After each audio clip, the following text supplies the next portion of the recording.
Hi guys! Magandarang umaga! Welcome back po dito sa Gandara SRU channel for Showbiz Update. Ayan, kamusta po kayo? Kamusta ang tulog ng lahat? Apektado pa rin ba kayo ng bad news? Nako, sana po ay wag na natin pansinin para hindi makaapekto sa atin pong pamumuhay. Yes, pamumuhay talaga. Dahil yung stress ay mayroon pong masamang dulot sa ating katawan. Anyway, good morning, good morning, good morning. Simulan natin ang ating umaga ng good news. Eto naman tayo, dito pagpapasaya naman ang ating maging update. Para happy lahat na makalimot kahit paano sa mga negativity. Pero syempre, magpapasaring pa rin tayong konti dahil ang daming mga comments about this. But before tayo magsimula, sa mga hindi pa nakaka-subscribe sa ating channel, maaari lamang na pindutin po niya subscribe button at notification bell natin na nandyan sa baba para maging updated po kayo at ma-notify tuwing may bago tayong chika at balita hinggil sa Kim Pao. Basta mga balita na may kinalaman kay Kim Chu and Paolo Avellino, sagot na po natin yan. And eto na nga, ayan. Para naman dahil tayo tinitira ng mga bashers, titirahin din natin ang mga bashers na yan. Ano, sila lang? Papatalo ba kami? Charot! Grabehan yon. Kung sila ay tinitira tayo naman po ay bubugbugin natin sila sa sweetness ng Kimpaw. Yes, dyan sila talong-talo eh. Kapag hindi nila mapaghiwalay ang Kimpaw, stress na stress. So, bugbugin natin sila sa sweetness ng Kimpaw. Ganun lang yon. Kasi yan yung nakakapagpaano sa kanila. Nakakapagpahina, high blood. So, dun ako masaya. Charot! Joke lang, ang bad naman. Kasi guys, kung iisipin niyo habang talagang papalapit ang movie ng Kim Pao, ingay ng ingay ang mga bashers. At ganyan siguro talaga pagtaluhan, napakaingay, parang mga lata na walang laman. Ganon. Ganon talaga. Kasi sikat na ang Kim Pao ngayon eh. Lalo na si Kim Chu, di ba? Hindi nila matanggap ngayong 2025, umaani at tumahakot pa rin ng award si Kimi. Grabihan yon. Ayaw kasi pagbutihin sa buhay nila para sila rin. Anyway, sabi ni Madam Princess Pagio Bekbek. Sabi niya, Kim, laging mapagkumbaba sa lahat ng bagay. Sa huli, sa inyo pa rin ang pagpapala. Yes! Lalo na yung sagot ni Kim Chu, grabihan talaga si Kim. Good vibes lang. Kung mga fans ang tatanungin, dapat daw kasuhan yung nagpapakalat ng fake news na yan. Grabe yung effect. Talagang tinitira ngayon si Kim Chu. Pero si Kim, mapakumbaba. Kita niyo yung sagot niya. Grabe, naamis ako sa kabutihan nitong si Kim Chu, sa kabaitan at kahambulan nitong si Kim Chu talaga. As in, kung iba-iba kasi talaga yan, nasabi ko sa inyo matindi ang resback. Si Kim hindi. Napakamahinahon ang sagot niya. Kayo naman, binasa ko lang yung script. Kayo naman, kayo talaga. Diba? Ang hinahon. Nahawaan na ata ni Paolo Avellino ng pagkakalmado. Charot, hindi. Kung si Pao yan ay medyo mainit na rin yung ulo. Pero hindi si Kimi. Pabuti talaga si Kim. Pero wag nyo intayin na magalit. Baka iba rin magalit si Kim. Hindi ko rin alam. Hindi ko pa naman nakikita magalit si Kim Chu. Pero hindi. Tingin ko kay Kim, lang din. Kung magalit, hindi rin sobra. Dahil mabuti talaga siyang tao. Si Pao kasi, si Kim kasi bubbly, alam mong maingay, ganyan. Si Pao kasi, kaya nakakatakot, tahimik yan. Man of a viewers. Ganun talaga. Pag yung mga tahimik na tao, wag mong anuhin.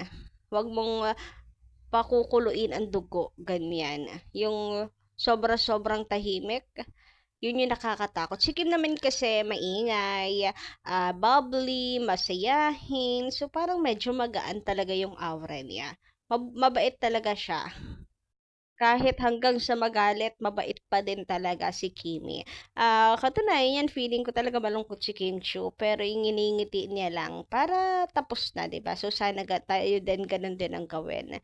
Sabi naman ni Madam Lina Salarda, Miss Gandara, may thanks for putting out the truth to overcome fake news and the negative reactions. While the bashers are expected to continue their negativity, it is, ano to, to repeat and how the facts, the truth, and the misjudgments. Kim and Pao are good persons, giving respect and concern for each other and towards the fans in returns. We inspire them when we uphold the truth, maintain a loving, kind, and positive atmosphere among the KP community. We continue to support through constructive comments, positive content in our blog, physical support, through actions and promotional materials. Let social media be a vehicle to make a peaceful and better place or community. Yes, tama po kayo dyan. Magulo na wag na tayong dumagdag. Ano na lang, patunayan natin na kahit anumang negativity ang kanilang ihagis, kumbaga ay kung anumang mga insekto ang hagis nila sa kampo ng Kimpaw fans para tayo magkahiwa-hiwalay, magkalayo-layo, ay hindi uubra. Dahil tayo ay matatag. So, patunayan natin yan. Lalo na't malapit na po ang My Love Will Make You Disappear. Even without those bashers, those nagsasabi na Kim, tandaan mo, hindi pa pinapalabas ang iyong movie. Boycott na yung movie, hindi na ako manonood. Even without them, hindi matitinag ang Kimpaw. Yes, yun na lang ang pambawi natin sa kanila. Para sa mga taong madaling madala, masasabi ko lang po sa inyo, lagi niyong tatandaan at huwag niyong iaalis sa inyong isip na million din tayo. Million din ang fans ng Kimpaw, kahit sa ang sulok ng mundo. May kanya-kanya man tayong paniniwala at pananaw sa politika pagdating sa Kimpaw, ay magkakasama tayo. Lalo na't wala namang sinasagasaan si Kim ng mga supporters sa politika, 'di ba? Apakalayo. Sinasagasaan si Kim Chiu. Sabi naman dito ni Madam Edita, hello po Gendara, good morning po mida. Mahay nako mga bashers, sana makarma sila. Alam namin kung sino at kung ano ang tama or mali. Siguro mga inggitera na naman, walang magawa kung hindi panglalait sa bawat tao. Araw-araw kami nanonood ng Showtime, walang masamang sinabi si Kimi or si Pong or sa ibang host ng Showtime. Wala kami narinig ng mga words na patama kay former President Duterte. Sure kami dyan. Marami kaming makakaprove na walang masamang sinabi si Kimi at Pong or sa ibang mga host ng It's Showtime. Yun lang, salamat. And dati naman ang bukang-bibig nila yung deserve. Ewan ko ba? Parang napakalaking kasalanan na ngayon na magsalita ng deserve. Grabihan yan. Anyway, dito naman tayo sa good vibes. Maghati naman tayo ng good vibes, guys. So, ano itong mga nakaraan? Lagi po napag-uusapan yung magkasama si Kim and Pao sa bahay. Sa Chowking? Di ba, yung ganap po ng Kim Pao sa Chowking, yung welcome si Pao, ganyan, di ba, may sinabi si Kim Chiu, then si Paolo Avellino doon naman sa LA, yung pagkulbit niya kay Kim, lagi na pag-uusapan niyan, na may karapatan, na magjusawa daw yung Kim Pao, magkasama naman sa isang bahay, mga ganyan-ganyan, ewan ko, napaka-fear naman na jokes lang siya, pero guys, di ba nung nakaraan din, ito, naalala niyo tong picture na to, di ba, to rin to pinag-uusapan na sa isang bahay yung Kim Pao. Ganyan. So, kaya nga pinapalabas sa mga bashers, sige ngayon kayo mag-ingay, 'di ba? So, Labas daw mga bashers. Sorry na lamang dahil ang Kim Pao always together. So, hindi man magkasama sa isang bahay. Kasi for me, nagbibiro lang naman. Or si Kimi nakikita na yun sa future niya na nakikita niya na si Pao na talaga yung makakasama niya ganun. Ay, ano lang naman para sa akin. Kasi naniniwala ako sa paninindigan ni Kim Chue. Doon ako humanga sa kanya. Sumahanga ng sobra-sobra bilang babae. Kasi dapat, we girls, dapat ganun din. Anyway, ayun na nga, yung iba nagkakamali. Kaya talaga si Kim Chu ay isang taong dapat na hangaan. So, for me naman, nagbibiro man sila tungkol dito, guys. Or lagi lang talaga na nagdadumadalaw sa isa't isa. Halimbawa, kagaya ng chika ni Ogie. Mapatotoo man yun o hindi, si Kim dumadalaw daw sa ano ni Pao or si Pao ang dumadalaw mismo kay Kim Chu, wala namang masama kung dalawin niya si Kimi kasi yun naman ang proper, yun naman po ang dapat, 'di ba? Hindi kung saan dalhin si Kim Chu, ganyan.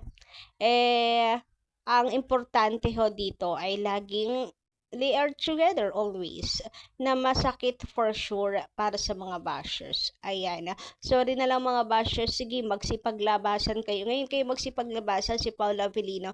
Pinapatunayan talaga yung pagmamahal kay Kim Chu. Mapa-off ka man. Yes. And the way naman i-trato, the way naman po alagaan ni Pao si Kimi, nakikita natin talaga sa kanilang dalawa ay ano naman, ano naman siya talaga, mag-jowa coded. Kagaya nito, instant PA talaga si Paulo, ganyan. Talagang pinapatunayan ni Pao na mahal niya si Kimi, ganon. Kaya sorry na lang sa mga bashers, iyak na lang kayo, wala na kayong magagawa doon para palitan kung sinong nasa puso ni Paolo Avellino. So yun lang guys ang ating update. Thank you so much po sa iyong pakikinig. And don't forget to click the subscribe button and notification bell for more updates. Maraming salamat!